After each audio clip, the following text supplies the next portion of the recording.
everyone, and welcome to FranTastic InSights, where we provide insights from some of the coolest people in franchising. Now, my name, Alesia Visconti. I am the president and CEO of FranServe and Franchise Dictionary magazine. FranServe is the world's largest franchise consulting organization, and our mission is really very simple. We help people dreams come true through franchise ownership. And we do that through a network of fantastic franchisors and, of course, our incredible franchise consultants. So those two groups together help people determine what might be their perfect franchise. So today I'm very excited. I have a friend of mine with me, Jeff Bevis, and he is with FirstLight Home Care. Jeff, welcome to the show. Thank you for having me, Alesia. Great to be here. Absolutely. Now, home care right now and senior care very much on fire these days. And I'd really appreciate it if you could share with the audience a little bit about your brand, your role in it, and why your brand is unique in this category. Sure. Well, I'm the co-founder and CEO of FirstLight Home Care. My son and I started the brand a little over 10 years ago. We are a non-medical and home care franchisor. So just a clarification between medical and non-medical. So we provide companion care services, personal care services. We have our own dementia care branded service too, but as opposed to home health, which is really skill care and nurses. So that's not what we do. We are non-medical. As you said, it is definitely a hot sector. It was pretty darn popularly shipped pre-COVID. COVID has put us front and center. So extremely high demand continues. We have not really missed a beat from a COVID standpoint. We're actually up year over year. And our approach to home care, quite honestly, is to set ourselves apart through our client satisfaction measurement. We're the only brand in our entire sector that measures client satisfaction. We do it in every office every quarter. We also are the only brand that measures caregiver retention and caregiver turnover, as basic or simple as that may sound. So we know at all times what our client satisfaction ratings are and what our caregiver retention and caregiver turnover rates are. And then also our technology platform is unmatched in our industry too. That is very awesome. And I'm glad you kind of shared with the audience the little differences about your brand, because again, when they're listening, they're thinking, is this a brand that might be for me? So that's great that you give some insights of what's important to you. Now, when I ask this, a lot of times franchisors will just say everywhere, and I understand that as well, but are there certain markets that you're looking to target right now, or you consider your hot markets that you'd like to have franchisees at? Well, we're in 234 markets in 35 states today, very nice. Including Washington, D.C.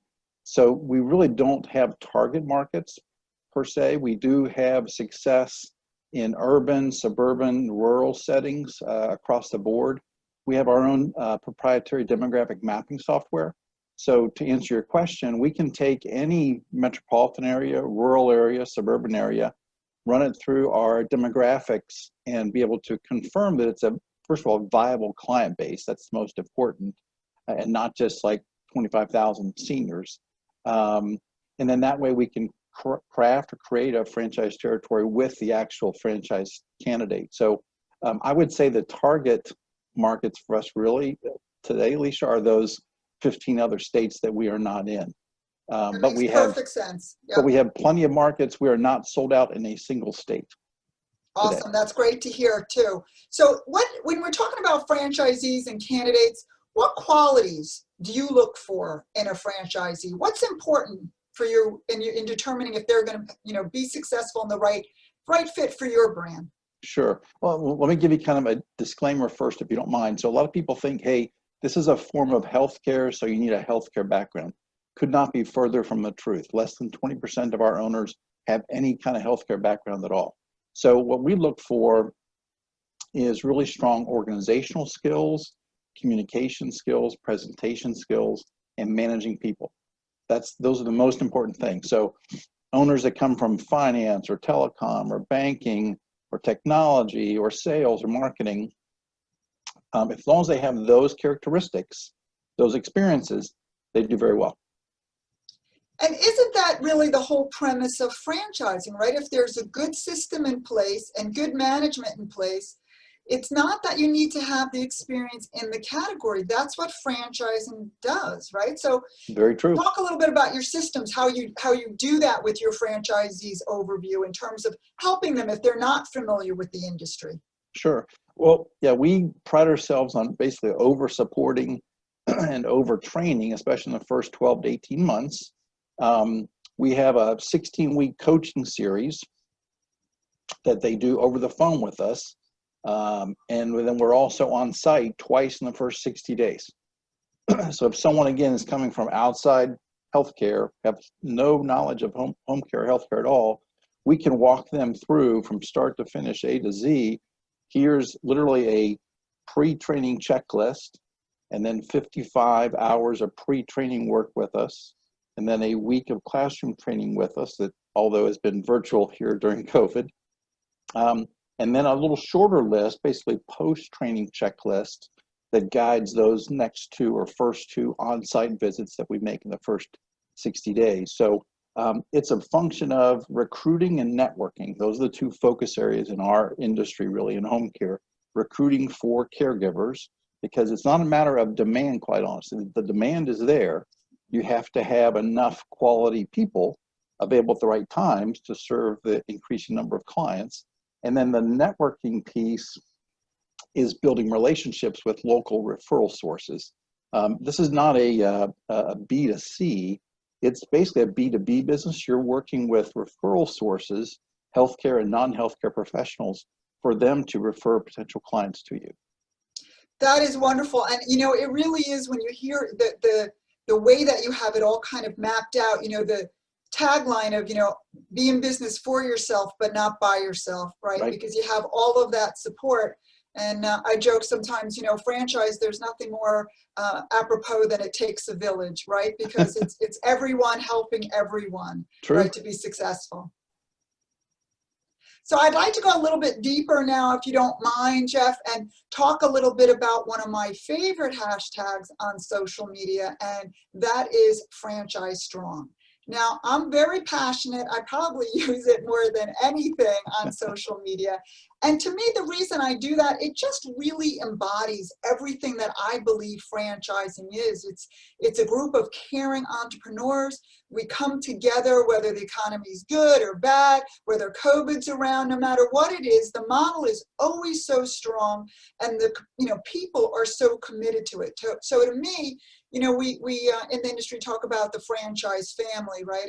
And I feel that really is what the draw is for Franchise Strong. But I'd really like to hear what Franchise Strong means to you and to your brand. Sure. Well, I've been in franchising for 38 years, 6 different brands, 5 different industries now. And as you and I know, being friends through the IFA, Alesia, you know, franchise family is very, very true. So we're really leaning on each other as mentors or guidance or best practices to really make sure our brands are the strongest they can possibly be. Yes, and I have to tell you something, when everything hit and we, you know, all turned to the International Franchise Association, when everything hit with the pandemic, I remember thinking, you know, and talking to colleagues that I was so glad I wasn't, you know, an independent business owner, because having the community and franchisors supporting other franchisors, franchisees supporting franchisees, right? I'm sure you saw it yourself. We did. Yeah, we had all hands on deck for 4.5 months with national calls every day, 5 days a week. And we rose to the call, I think, from a brand standpoint. But to your exact point, I was on the phone and on video calls probably 3 or 4 times a week for months with other franchise brand CEOs and other home care CEOs, even helping each other with PPE and helping each other with PPP registrations and applications. It really was a great example, to your point too, Alesia, of drawing together and helping each other. Yes, yes. And I saw that too, where I'll say rivals, right, came together during this crisis. And you don't see that in many other categories. I mean, I come from other industries, and can't say that I would see that happening there, but the franchise community is very special. And, you know, we really thank you. I know you're busy, Jeff, which is a great thing, but we really appreciate you being on our show today and, you know, your FranTastic insights. Now, is there any last words you have before we wrap up today? Well, and again, I appreciate you having me on here for a few minutes, Alesia. We really enjoy working with FranServe. We don't work with many of the franchise consulting networks. So we're pretty darn selective. And FranServe is one of the ones that we work with and work with very well. So just appreciate the added attention and giving us the opportunity at FirstLight Home Care to show how we set ourselves apart. We love to do more business with each of your franchise consultants. Well, you know, as we talked about, you know, it is a community, and I thank you for your very kind words. I'm blessed with a great team and great consultants. And again, it is us working together to make other people's dreams come true. So if you're thinking about franchise ownership and you're thinking about, do I want to own a business? Please definitely consider FirstLight Home Care. And Jeff, thank you so much for being on our show. You have a fantastic day. Thanks, Alesia. Appreciate it.